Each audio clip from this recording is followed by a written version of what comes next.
Bismillahirrahmanirrahim. Ve min ayatihi en halaka lekum min enfusikum azvecen liteskunum ilaha ve ceale beynekum meveddeten ve rahma. İnne fi zalike lâyeti li kavmin yetevekkerun. Rum suresi ayet 21. Allah əvvəlcə kişini, sonra onun xanımını yaratdı və aranıza sevgi və mərhəmət hissləri yerləşdirdi. Doğrusu, bunda düşünən bir toplum üçün ibrətlər vardır. Ayetin təfsir anlayışı. Bu ayə bildirir ki, ailə Allahın bir möcüzəsidir. Sevgi və mərhəmət isə ailəni ayaqda saxlayan ilahi bağlantıdır.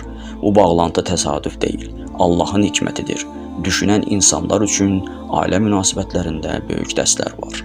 İbn Sina demişdir, həyat yoldaşları biri-birilərinə bənzədikləri üçün deyil, bir-birlərinin fərqliliklərini tamamladıkları üçün bir bütöv olurlar. Mərhəmət ailəni bir bütöv edən ilahi bağlantıdır.